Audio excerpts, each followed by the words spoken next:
Hello मेरे class 11 के दोस्तों, हाउ आर यू? मज़े में होना बहुत ज़रूरी है। आज हम आपके क्लास 11 के सिलेबस का ज्योग्राफी चैप्टर शुरू करने वाले हैं और शुरू कर रहे हैं बुक 1 से, चैप्टर 1 से।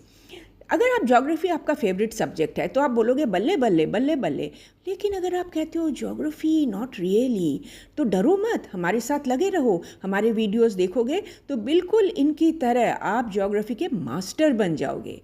और ज्योग्राफी का जो डर है ना, इसको आप एकदम पस्त कर दोगे, लाइक दिस। तो चलो हम शुरू करते हैं चैप्टर 1 से। अब आप बोलोगे इंडिया लोकेशन क्लास 6 से करते आए हैं, कितने बार करेंगे? I know it, I know it. अरे बाबा नाराज़ मत हो, आज हम आपको कुछ नई चीज़ें बताने वाले हैं। तो पहले आप मेरा एक सवाल का जवाब दो। भारत के नॉर्थ पॉइंट से साउथ पॉइंट के बीच में डिफरेंस कितना है, स्पेस कितना है? बताओ तो ज़रा, बताओ बताओ बताओ, सोच के बताओ। इसका है 3214 किलोमीटर और ईस्ट से वेस्ट तक का डिफरेंस ये है 2933 किलोमीटर। पर जब हम मैप पे करते हैं ना कोऑर्डिनेट्स, ज्योग्राफिकल कोऑर्डिनेट्स, तो हम किलोमीटर में थोड़ी ना करते हैं, उसको तो हम लॉन्गिट्यूड और लैटिट्यूड में करते हैं। तो भारत का लैटिट्यूड क्या है? 37 degree 6 minute north to 8 degree 4 minute north. इसको देखो मैप के ऊपर। विस्तार या एक्सटेंट का मतलब क्या है? फैलाव, स्प्रेड, गैप कितना है। और बिल्कुल इसी तरह हम देखेंगे लॉन्गिट्यूड जो है 68 डिग्री 7 मिनट ईस्ट से 97 डिग्री 25 मिनट्स ईस्ट। इसको देखो मैप पर, देख रहे हो इसका फैलाव, राइट? अब एक सवाल आता है, 37 डिग्री 6 मिनट, डिग्री तो समझ गए एंगल होता है और मिनट इज टाइम, पर इसका स्थिति के साथ, लोकेशन के साथ क्या संबंध? आप पृथ्वी के सतह के किसी भी जगह से स्टार्ट करो और पूरा एक गोल चक्कर काट के आओ तो आप कट के आए हो 360 डिग्री। 360 यानी कि पूरी परिक्रमा। अगर 360 इतना बड़ा है तो 1 डिग्री का मेजरमेंट कितना होगा? 1 डिग्री में होते हैं 60 मिनट और 1 मिनट में होता है 1 समुद्री मील। तो 1 डिग्री में कितने मील होंगे? 60 समुद्री मील होंगे। अब समुद्री मील क्या चीज़ है, इसको भी देखते हैं। समुद्र के सरफेस पर, सी के सरफेस पर हम जितना डिस्टेंस चलते हैं उसको समुद्री मील या नॉटिकल माइल में नापा जाता है। एंड रिमेंबर, समुद्री मील, नॉटिकल माइल और लैंड माइल, मानक मील, ये एक समान नहीं होते। नॉटिकल माइल, समुद्री मील, ये बड़ा होता है। देखो कितना बड़ा होता है। तो हमने क्या देखा? एक समुद्री मील, इसको अगर फीट और मीटर में मेजरमेंट करना है तो इसको भी आप देख लो। तो हमने देखा कि एक समुद्री मील में होता है इतने माइल और इतने मीटर, और ये होता है 1 मिनट। मैप पर देखो, ये है 1 मिनट, 1 डिग्री नहीं है। और इसका मेजरमेंट्स हमने अभी अभी देखा है, फिर से सारे मेजरमेंट्स देख लो। 1 degree has 60 minutes, 1 minute has 1 nautical mile and 1 degree has 60 nautical miles. 1 nautical mile 1 समुद्री माइल में है 1.1508 लैंड माइल या मानक मील। तो 1 डिग्री में कितने मानक मील है? 69.048। तो पृथ्वी के सतह पर जब हम 1 डिग्री को नापते हैं तो 1 डिग्री में इतने मानक मील आपके पास आएंगे, लैंड माइल इतने आपके लैंड माइल आएंगे। इसको आप अच्छी तरह से समझ गए हो। अच्छा, ये जो समुद्री मील है ना, ये केवल समुद्र के लिए नहीं है, हवाई जहाज़ में भी जब आप चलते हो तो डिस्टेंस नॉटिकल माइल्स में मापा जाता है। तो इसको कोऑर्डिनेट्स को हम एक बार फिर से देखते हैं। भारत के विस्तार को, जो स्प्रेड है, इसको हम एक बार फिर से मैप पर देखते हैं। अब आप लैटिट्यूड को देखो। जो आपके ये जो 2 फिगर्स दिए हैं, इन दोनों को अगर आप माइनस करो, इन दोनों के बीच में वियोग करो, तो आप देखोगे क्या आता है? 30 डिग्रीज आता है। और अगर आप जो लॉन्गिट्यूड है इसको भी माइनस करो तो भी आप अबाउट 30 डिग्रीज, प्राय दोनों का विस्तार 30 डिग्रीज है। दोनों का जो स्प्रेड है, फैलाव है, ये 30 डिग्रीज है। अगर फैलाव एक है तो फिर समापन भी तो एक होना चाहिए, लेकिन ऐसा नहीं है। That is not true. कैसे? जैसे आप देखो, जो अक्षांश है उत्तर से दक्षिण वो तो है 3214, और जो देशांश है पूर्व से पश्चिम, दैट इज़ 2933। विस्तार समान है पर डिस्टेंसेस अलग है। ये कैसे हो गया? अब तो हमने अपना फॉर्मूला लगाया, ये फॉर्मूला जो हमने डेवलप किया था, पर हुआ ही नहीं काम, तो फिर सारा गड़बड़ क्यों लग रहा है? तो हम क्या करेंगे? इसको समझने के लिए हम अक्षांश और देशांश, लैटिट्यूड लॉन्गिट्यूड को एक बार फिर से देखते हैं। लैटिट्यूड, अक्षांश के बारे में एक बड़ी मज़ेदार चीज़ है, और वो है कि ये चलती तो है ईस्ट से वेस्ट। डायग्राम को देखो, इक्वेटर के दोनों साइड पे ये पैरेलल लाइन्स है, समानांतर लाइन्स है, ईस्ट से वेस्ट चल रही हैं, और इनको कहते हैं लैटिट्यूड। ग्लोब पे हम इन्हें इस तरह दिखाते हैं, हॉरिजॉन्टल लाइन्स, ठीक है ना। लेकिन ये नापती है उत्तर से दक्षिण, चलती है पूर्व पश्चिम, नापती उत्तर से दक्षिण। ये कैसे? इसको देखो, ये देखो ये लाइंस कहाँ जा रही है, इक्वेटर से उत्तर जा रही है और इक्वेटर से दक्षिण जा रही है। ऊपर वाला उत्तर, नीचे वाला दक्षिण, तो उत्तर से दक्षिण ही तो नाप रही है। समझ गए ना इसको? एक बार फिर से इसको देख लो, चलती है ईस्ट टू वेस्ट लेकिन नापती है उत्तर से दक्षिण।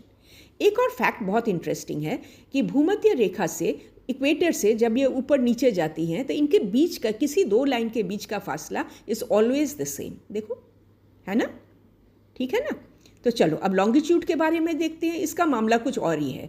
यहाँ आप देखो, ये एक लाइन देख रहे हो, प्राइम मेरिडियन। ये नॉर्थ पोल और साउथ पोल, दक्षिण ध्रुव उत्तर ध्रुव के बीच में एक इमेजिनरी लाइन है और इसके अगल बगल के जो लाइन्स है इसको हम लॉन्गिट्यूडिनल या देशांश रेखाएं कहते हैं। तो ये जो देशांश रेखाएं हैं ये चलती तो है उत्तर से दक्षिण लेकिन नापती है पूरब से पश्चिम। कैसे? ये देखो, इसका चल कहाँ से रही है? North to south, clear. पर ये फैल कैसे रही है? मेरिडियन के दाहिने को फैल रही है और बाएं को फैल रही है, और मेरिडियन के दाहिने और बाएं क्या है? पूरब और पश्चिम। इसीलिए तो हम कहते हैं ये नापती है पूरब से पश्चिम। समझ गए आप इसको? अच्छी तरह से समझ गए? चलो बहुत बढ़िया। नहीं तो एक बार फिर से इस डिस्क्रिप्शन को देख लेना, ठीक है? अब एक और चीज़, जैसे जैसे आप ये देशांश रेखाएं, लॉन्गिट्यूडिनल लाइंस पोल्स की तरफ जाती हैं, ध्रुव की तरफ जाती हैं ना, ये सिकुड़ती जाती हैं। इनके पास पास देखो डिस्टेंसेस कम होती जा रही हैं, एक दूसरे के बहुत पास पास आ रही हैं। तो यह ध्रुव पे जैसे ही पहुंचती है, पोल पे पहुंचते ही वो एक दूसरे में मर्ज कर जाती है। देख रहे हो इसको? ग्लोब पे देखो इसको, लैटिट्यूड इज हॉरिजॉन्टल लाइंस और लॉन्गिट्यूड इज वर्टिकल लाइंस। देख लिया? और लॉन्गिट्यूड का स्पेशल फीचर है कि जैसे जैसे ये ध्रुव के पास जा रही है, पोल के पास जा रही है, सिकुड़ कर वहाँ जाके मीट करती है। लेकिन लैटिट्यूड बिल्कुल नहीं करता ये काम। इसीलिए तो भारत में अक्षांश और देशांश दोनों का फैलाव सेम है, 30 डिग्रीज। लेकिन अगर आप मैप पे देखो, देख रहे हो लॉन्गिट्यूड ऊपर की तरफ जा रहा है ना, राइट साइड में।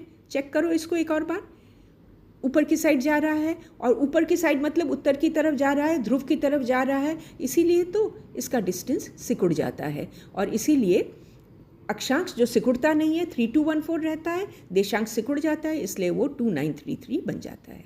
Did you get it? समझ गए आप इसको? बहुत अच्छी बात है। तो इन दोनों को एक बार फिर से मैप पे देखो और एक और सवाल पूछो, और वो सवाल है कि अक्षांश में हम तो नॉर्थ टू साउथ माप रहे हैं, पर दोनों फिगर्स में हमने नॉर्थ क्यों लिख रखा है? ये तो सवाल है, नॉर्थ और साउथ क्यों नहीं लिखा?